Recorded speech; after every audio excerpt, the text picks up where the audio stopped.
Welcome to day 5 off 30 days 30 less oil recipes. So मी ना working lady आहे, त्यामुळे मला अशी रेसिपीज हवे असतात जे क्विकली पण बनतील आणि खूप हेल्दी पण असतील. आता त्यासाठी आपल्या सर्वात आधी वेसलमध्ये थोडंसं ऑइल स्प्रे करायचं आहे, मग चॉप कांदा टाकायचा आहे. आता ह्या स्टेजवर तुम्हाला ना थोडंसं यात मीठ टाकायचं आहे, त्यामुळे काय होणार, कांदा पटकन आपला शिजणार. आणि मग कांदा शिजल्यानंतर त्यात टोमॅटो टाकायचं आहे आणि मग टोमॅटो पण मस्त शिजल्यानंतर आपल्याला बेसिक मसाले टाकायचे. आता सिन्स आपण लेस ऑइल यूज करतो आहे तर त्यामुळे करपू शकते भाजी. सो ह्या स्टेजवर येऊन ना थोडंसं तुम्हाला पाणी टाकायचं आहे आणि परत मिक्स करायचं आहे. मस्तपैकी मसाला शिजला पाहिजे.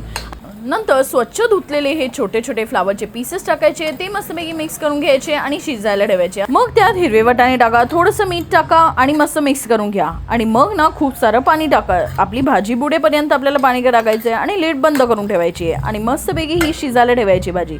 आता आपली इथे शिजलेली भाजी रेडी झालेली आहे. आणि जर अजून अशी रेसिपीज तुम्हाला बघायची असतील तर माझ्या चॅनलला नक्कीच फॉलो करा. बाय.